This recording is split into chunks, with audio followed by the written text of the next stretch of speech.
वैदिक international school को 5 साल पूरे हो चुके हैं और शिक्षा के क्षेत्र में उत्कृष्ट कार्य करते हुए गुणवत्तापूर्ण शिक्षा प्रदान करने के लिए अवार्ड से सम्मानित भी किया जा चुका है। आज हर्ष न्यूज में हमने वैदिक इंटरनेशनल स्कूल के डायरेक्टर से बातचीत की और जहां उन्होंने स्कूल की 5 साल की यात्रा, शिक्षा के साथ संस्कारों पर उनके फोकस और बच्चों के लिए संचालित विभिन्न गतिविधियों की जानकारी दी। गुणवत्तापूर्ण शिक्षा के लिए मिला अवार्ड उनकी बड़ी उपलब्धि है। बातचीत में उन्होंने स्कूल की भविष्य योजनाओं पर भी अपनी स्पष्ट राय रखी।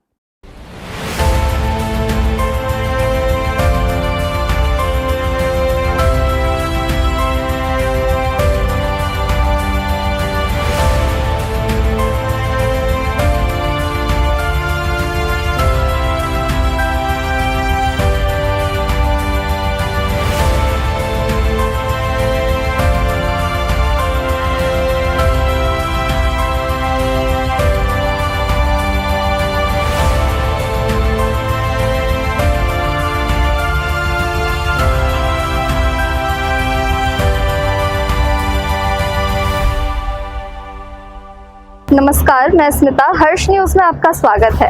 आज हमारे साथ मौजूद है वैदिक इंटरनेशनल स्कूल के डायरेक्टर मिस्टर आनंद कुमार अग्रवाल। आज आपको हम बता दें कि वैदिक इंटरनेशनल स्कूल ने अपने 5 साल पूरे कर लिए हैं और गुणवत्तापूर्ण शिक्षा देने की वजह से उन्हें अवार्ड भी मिला है। आज हम उनसे बातचीत करेंगे और जानेंगे कि इस स्कूल की स्थापना के पीछे उनका क्या उद्देश्य था और अभी करंटली उनके क्या क्या एक्टिविटीज़ जो है वो संचालित हो रहे हैं और फ्यूचर को लेकर उनकी क्या प्लानिंग्स है। सर, हर्ष न्यूज़ में आपका स्वागत है। पहले तो आप बताइए कि इस स्कूल की स्थापना के पीछे आपका मेन इंटेंशन क्या था, आपने इस स्कूल की नींव किस लिए रखी और आप अपने जो मोटिव है उसमें कहाँ तक सफल हो पाए हैं। देखिए, 2021 में हमने ये स्कूल को चालू किया यहाँ पे। उसके पहले हमारा संबलपुर में स्कूल था और ये इच्छा थी कि जो एजुकेशन हम संबलपुर में दे रहे हैं वो एजुकेशन अब बाकी जगह फैलना चाहिए जी। मेरे बुआ जी यहाँ रहते हैं, उनके घर में आता जाता था, तो मन में इच्छा था कि हम इसको आगे बढ़ाएं। तो जो बुआ जी ने कभी बोला कि आनंद तू अपना स्कूल यहाँ खोल, भैया लोगों ने कहा तो आके देखा कि हाँ, यहाँ पे हम लेके आ सकते हैं और एजुकेशन को यहाँ फैला सकते हैं। तो हमारा यहाँ लाने का मोटिव था कि क्योंकि मैं देखा हूँ छत्तीसगढ़ से बहुत सारे बच्चे उड़ीसा जाते हैं। हमारे स्कूल में बहुत सारे बच्चे उड़ीसा में पढ़ते थे, तो हमने कहा यहाँ के बच्चे वहाँ क्यों जाएंगे, वहाँ का स्कूल यहाँ उठ के क्यों नहीं आना चाहिए, ताकि बच्चा अपने घर में रह के, अपने परिवार में रह के वो एजुकेशन पाए जिसके लिए वो उड़ीसा जाता है या कहीं बाहर जाता है। ये हमारा मेन मकसद था जी। और आप ये बताइए कि कहा जाता है कि वैदिक इंटरनेशनल स्कूल में शिक्षा के साथ साथ संस्कार भी दिए जाते हैं, तो इसके लिए रायगढ़ में क्या क्या एक्टिविटीज़ जो है वो संचालित होती है। देखिए, सबसे पहला चीज़ ये है कि अगर बच्चा अच्छा शिक्षा ले लिया और संस्कार नहीं पाया तो शिक्षा बेकार हो गया। आज अगर गुरुकुल कॉन्सेप्ट में भी आप जाके देखेंगे तो वहाँ संस्कार और शिक्षा दोनों चलता था और संस्कार हमेशा आगे रहता था पहले। तो हमने ये देखा कि बच्चों को सबसे पहले कि जो संस्कार वो घर से शुरू होनी चाहिए। उसके जो कल्चर है, उसके वैल्यू सिस्टम है, माँ बाप को रेस्पेक्ट करना, पड़ोसी को रेस्पेक्ट करना, अपने आप को सही तरीके से चलाना, ये सारा चीज़ बहुत बड़ा हिस्सा का पार्ट है। हम बच्चे को कहते हैं कि आप ज़रूर मॉडर्न ड्रेस पहनिए, आप ब्लेज़र पहनिए, मॉडर्न ड्रेस पहनिए, लेकिन आपका जो दिल होना चाहिए वो हिंदुस्तानी होनी चाहिए। आप अमेरिका जाइए लेकिन अपना धर्म को, अपने कल्चर को नहीं भूलना चाहिए। सत्संग करना मत भूलिए, माँ बाप का पैर छूना मत भूलिए, लोगों को हेल्प करना मत भूलिए, क्योंकि जो हमारा कॉन्सेप्ट है इंडिया का कि पूरा विश्व हमारे लिए कुटुंब है, ये कॉन्सेप्ट को साथ लेके चलना है, इसको हम बच्चों के अंदर लेके आते हैं। ये बहुत ही अच्छी सोच है आपकी। सर, हमने अभी रिसेंटली फेसबुक, इंस्टा, ये सब सोशल मीडिया पर हमने देखा है कि आपके स्कूल के कई सारे वीडियोस वायरल होते हैं, बच्चे सब्जी खरीदते दिखते हैं, तो ये क्या कॉन्सेप्ट है। ये बहुत अच्छा सवाल आपने पूछा कि हमारा ये मानना है कि अभी होता क्या है कि बच्चा पढ़ रहा है तो माँ बाप बोल रहा है तुम बाकी सब काम छोड़ दे, खाली पढ़ाई कर, और जब वो पढ़ के बाहर निकलता है तो उसके बाद तो दुनिया कुछ पता ही नहीं है, तो बच्चा कंफ्यूज है कि करूँ क्या मैं, और जब समय चले तो बच्चा सीख नहीं पाता है। आज एक बच्चा आप अगर देखेंगे, एक एवरेज क्लास 5-6 का बच्चा, वो मुश्किल से एक सब्जी खाता होगा, बोलता है मैं ये सब्जी नहीं खाता, मैं ये नहीं खाता हूँ, वो क्या क्या नहीं खाता है उसको पता है, क्या खाता है उसको पता ही नहीं है, वो सारे सब्जी का नाम तक भी नहीं जानता है। उसके वजह से उसके बॉडी में बहुत सारे विटामिन की कमी रह रही है। आजकल देखिए बच्चों में बहुत ज़्यादा बीमारी होने लग गया, बच्चे कमज़ोर होने लग गए। उसका कारण क्या कि सही फूडिंग का नहीं होना। तो हमने कहा कि सारे बच्चे वेजिटेबल खरीदने जाएंगे, उससे क्या होगा, पहले सबसे पहले वो जानेंगे वेजिटेबल क्या चीज़ है, उसका नाम जानेंगे, कम से कम उसमें इंटरेस्ट आएगा कि उसका प्राइस क्या है, तो पैसे की कीमत समझेंगे। वो पिज़्ज़ा की कीमत जानते हैं लेकिन वेजिटेबल गोभी की सब्जी का कीमत नहीं जानते वो, तो वो जाने। दूसरा, जब वो जाएंगे तो जब प्राइस में देंगे तो उनको पैसा अपने हाथ से देंगे तो पैसे की कीमत मालूम चलेगी, वैल्यू फॉर मनी उनके समझ में आएगा। नेगोशिएशन स्किल सीखेगा, भैया कितना का दिया, बोला 80 रुपया का, भैया कितना लगाओगे, या बच्चा नहीं बोला 80 दे के आ जा रहा है, मम्मी बोले तो 80 में क्यों लाया, बगल में 60 में लेके आया। और एकदम कंपटीशन भी चलाने वाला है कि देखें सबसे स्मार्ट बायर कौन है, क्योंकि आपका बच्चा किसके लिए बन रहा है, किताब के लिए नहीं बन रहा है, आपका बच्चा समाज के लिए बन रहा है, आपका बच्चा देश के लिए बन रहा है। तो उसको देश के तैयार होना चाहिए, उसको छोटी छोटी चीज जानना चाहिए, नेगोशिएट, कम्युनिकेशन स्किल। आजकल के बच्चे बात ही नहीं करते हैं। तो ये सब जो चीजें हैं बच्चे को उसके बाद की जान पाए और लोगों को ये बात फैलाए, ये हमारा मकसद है।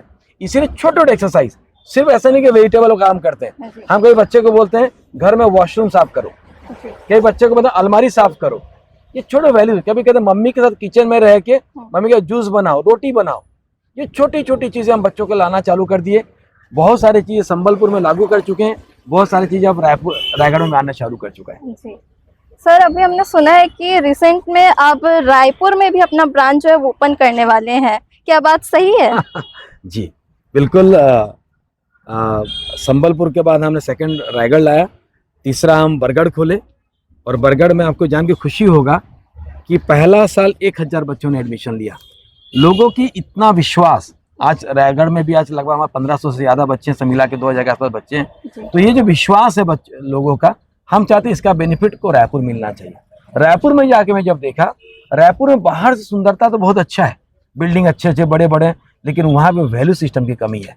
बच्चे आज भी ट्यूशन पढ़ने के लिए बाउंड है, और हर स्कूल में बच्चा, बड़ा स्कूल 2 लाख रुपया फीस दे रहा है, 1.5 लाख रुपया फीस दे रहा है, लेकिन शाम को ट्यूशन पढ़ रहा है। कोई चीज़ की फैसिलिटी उनको जितना मिलना चाहिए शायद उतना नहीं मिल पा रहा है। तो जब वहाँ पे हम लोगों से बात किए तो उन्होंने कहा आपको रायपुर आना चाहिए, और रायपुर में हमने ऑलरेडी वहाँ पे जगह ले लिया। अभी सिटी कैंपस हम चालू कर रहे हैं, जो कि 8-10 दिन के अंदर ओपनिंग हो जाएगा। और रायपुर नॉर्मली होता क्या है, रायपुर का आदमी रायगढ़ आता है, ये पहली बार हो रहा है कि संबलपुर रायगढ़ से आप रायपुर की तरफ बढ़ रहे हैं। ये एक अच्छा शुभ संकेत है कि यहाँ जो वैल्यू सिस्टम और कल्चर है वो रायपुर को भी मिलना चाहिए। जी सर, अभी आपने ट्यूशन की बात कही, तो हमने ऐसा सुना है कि वैदिक इंटरनेशनल स्कूल में पढ़ने वाले बच्चों को ट्यूशन की ज़रूरत नहीं पड़ती है, ऐसा किस लिए? देखिए, सबसे पहले मेरा ये मानना है कि स्कूल की जो जिम्मेदारी है जी, वो स्कूल के टाइम के बाद खत्म नहीं होता है। स्कूल की जिम्मेदारी 24/7 है, उसको दिन भर काम करना है, और इसमें हम प्रतिबद्ध हैं। नॉर्मली मैंने देखा है पेरेंट्स को 2 कारण से स्कूल बच्चे को भेजता है। पहला कि स्कूल में अच्छा पढ़ाई नहीं हो रहा है, राइट, इसके लिए ट्यूशन भेजता है। सेकंड, वो इसीलिए भेजता है कि उसको भेजना है सिर्फ। तो जो पहला चीज़ है कि स्कूल में अच्छा पढ़ाई नहीं होना जो भेजते हैं, हमने उसको बिल्कुल ब्रेक लगा दिया है कि 2-4-5% कहीं जाते होंगे तो हम उसमें भी काम कर रहे हैं कि कैसे रोकें। और जो 100 मोटो भेज रहे हैं उसमें हम काउंसलिंग कर रहे हैं पेरेंट्स को कि आपको भेजने की जरूरत नहीं है। और मैं तो दावे के साथ कहता हूं कि जो बच्चा ट्यूशन पढ़ता है वहाँ पे उसकी बढ़ोतरी नहीं होती है, क्योंकि सेल्फ स्टडी के लिए समय चाहिए। लेकिन एक कल्चर चढ़ पड़ा है फोमो का, फियर ऑफ मिसिंग आउट। बच्चे को ये लगता है कि मैं अगर ट्यूशन नहीं जाऊँ छूट जाएगा मेरे से, और पेरेंट्स को लगता है कि अगर मैं अपने बच्चे को ट्यूशन नहीं दिया तो मैं कहीं गुनहगार ना हो जाऊँ कि नहीं भेजा तो मैं कैसा रहेगा बोल के। तो पेरेंट्स भेज देता बच्चा, लेकिन रिजल्ट वही का वही। इतने बच्चे ट्यूशन चाहते हैं, आप रिजल्ट उठा के देख लीजिए, उनका कोई फ़ायदा नहीं होता है। कुछ एक्सेप्शंस खाली रह सकते हैं। मेरा स्ट्रांगली मानना है कि बच्चे को स्कूल में पढ़ाई अच्छा मिलना चाहिए, और उसके बाद ट्यूशन की ज़रूरत है, सेल्फ स्टडी करना चाहिए। वैदिक स्कूल में हम बच्चे को बोलते हैं कि कबीर चौक में हमारा गाड़ी खड़ा है, आप शाम को आइए, उस गाड़ी में बैठ के आइए, और शाम को इवनिंग क्लास फ्री करके जाइए, कोई चार्जेस नहीं है। और इससे भी बरगढ़ में या रायगढ़ में नहीं, मेरे सारे ब्रांचेस में, रायपुर में भी वही कॉन्सेप्ट हम चला रहे हैं कि बच्चे को ट्यूशन की जरूरत नहीं पड़नी चाहिए। सर जैसा अभी आपने बताया कि वैदिक स्कूल की तरफ से बच्चों को इतनी सारी फैसिलिटीज़ दी जाती है और अभी हाल ही में आपने देखा कि गुणवत्तापूर्ण शिक्षा की वजह से आपको अवार्ड भी मिला है, तो ये काफ़ी बड़ी अचीवमेंट है। आप इसके बारे में क्या कहेंगे? ये मैं कहता हूँ, ये जो अवार्ड है वो वैदिक को नहीं मिला है, जी ये रायगढ़ के लोगों को मिला है, संबलपुर के लोगों को मिला है, बरगढ़ के लोगों को मिला है, जिन्होंने हमारे चीज़ों को सराहा। जी क्योंकि देखिए, अगर मैं कहूँ कि एक जगह पे दारू मिल रहा है और एक जगह दूध मिल रहा है, तो नेचुरली आप बोलेंगे दारू का दुकान में भीड़ ज़्यादा रहेगा, दूध के दुकान में भीड़ कम रहेगा। हम लोगों को जेन्युइन चीज़ बताने की कोशिश करते हैं, उसमें हमें काफ़ी दिक्कतें भी होती है। ऐसा नहीं बहुत इजीली लोग एक्सेप्ट कर लेते हैं। अगर मैं किसी पेरेंट्स को बोलूँ कि भाई आप बच्चों को ट्यूशन मत भेजिए, वो क्या बोलेगा? आपका पढ़ाई अच्छा है ना? वो मुझे पहले क्वेश्चन करेगा, क्योंकि उसको पता ही नहीं कि पढ़ाई क्या है। बहुत सारे पेरेंट्स को पता नहीं कि एजुकेशन क्या है। जो स्कूल बता देता है, जो ट्यूशन टीचर बता देता है, उनको उतना ही मालूम है। तो हमने उस लाइन को क्रॉस किया और पेरेंट्स को एजुकेट करने का काम चालू किया हमने। पेरेंट्स को बताते हैं कि आप डेली कॉपी चेक करिए, आप देखिए कि बच्चा घर में जाके पढ़ रहा है कि नहीं। अगर बच्चा आपका स्कूल नहीं आ रहा है तो बोल रहा है कि टीचर नहीं है, तो आप चेक करिए। हमने उसके लिए कॉन्सेप्ट SRM कॉन्सेप्ट, ताकि SRM से लगातार बात कर पाएँ और समझ पाएँ चीज़ों को कि कैसा हो रहा है। तो ये जो चीज़ें हमने जो जागरूकता फैलाया पेरेंट्स के बीच, बच्चों के बीच, लगातार काउंसलिंग, इसको लोगों ने सराहा और उसी लिए नितिन गडकरी जी से हमें इंडियन अचीवर्स अवार्ड मिला, नेशनल एक्सीलेंस अवार्ड मिला, इंडियन इंटरनेशनल स्कूल अवार्ड मिला और अभी कुछ दिन पहले महामहिम राष्ट्रपति जी ने बुलाया था, बच्चों को बुलाया, हमको बुलाया और वहाँ हम लोगों को उन्होंने काफ़ी हमारा काम को सराहा। और ये बहुत बड़ा एक एक्सपीरियंस था कि रायगढ़ के बच्चे और इस छोटे शहरों के बच्चे जाके महामहिम के साथ मिलना, इसी बेसिस में कि उनका परफॉर्मेंस अच्छा रहा, ये बहुत बड़ी हमारे लिए उपलब्धि है और इसको हम लगातार बरकरार रखेंगे ताकि बच्चों को लगातार मिलते रहेगा। जी सर, आप एक बात बताइए कि अभी हम देखेंगे कि बच्चे और जो उनके पेरेंट्स हैं उसमें काफ़ी जनरेशनल गैप रहता है, तो कहीं ना कहीं वो एक दूसरे को समझ नहीं पाते हैं। इसी को लेके क्या आप ये सारे जो सेमिनार वगैरह रहते हैं, जागरूकता फैलाने का काम करते हैं? बहुत अच्छा सवाल है आपका।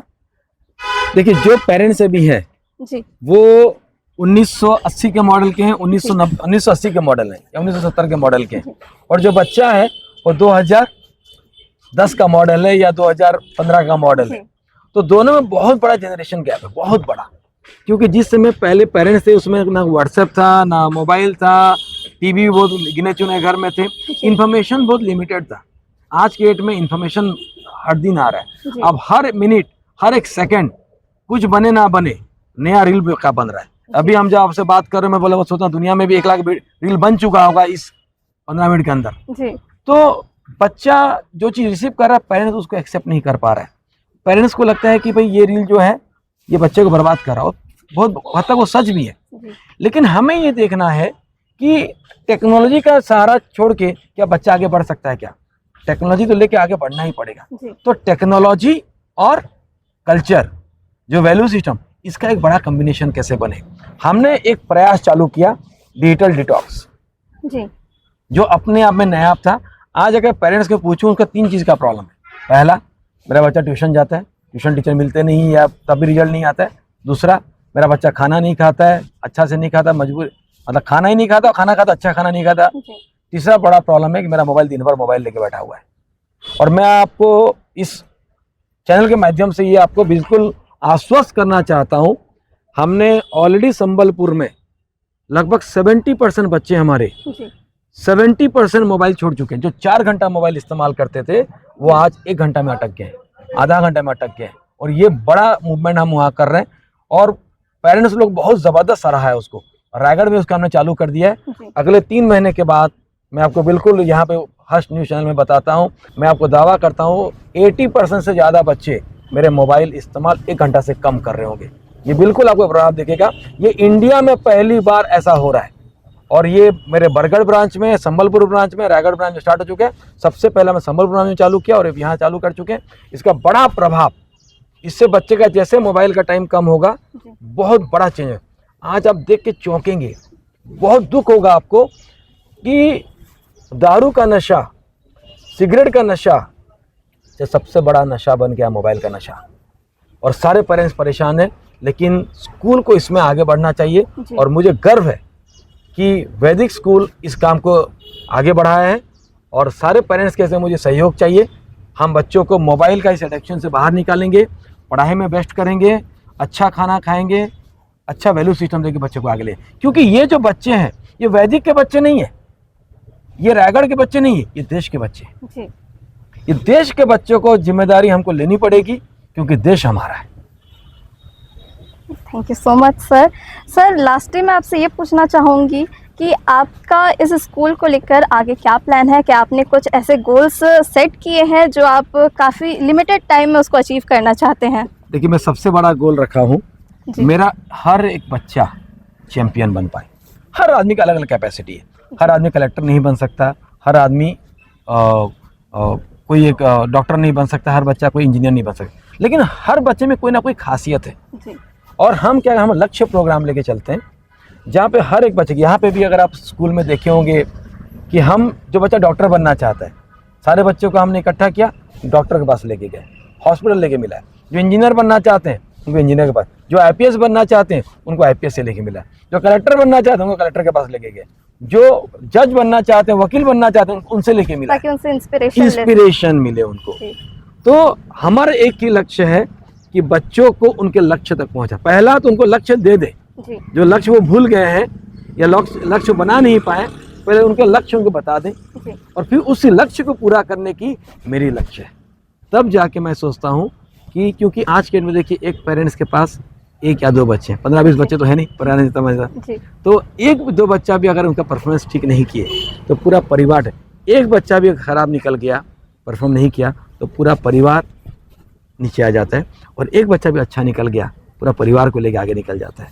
तो मेरा लक्ष्य ये है कि हर परिवार, हर एक बच्चा को आगे बढ़ाने के लिए जो भगवान ने मुझे दायित्व दिया है, समाज ने जो दायित्व दिया है, उसके मैं निर्वाह कर सकूँ। जी, thank you so much sir. काफ़ी अच्छा लगा आपसे बातचीत करके, और आपका बहुत बहुत धन्यवाद। आपने हर्ष न्यूज़ को अपना समय दिया, स्कूल से जुड़ी जानकारियाँ साझा की। अभी के लिए बस इतना ही। मैं स्मिता, ज़िले से जुड़ी तमाम खबरों से अपडेटेड रहने के लिए देखते रहिए हर्ष न्यूज़। नमस्कार।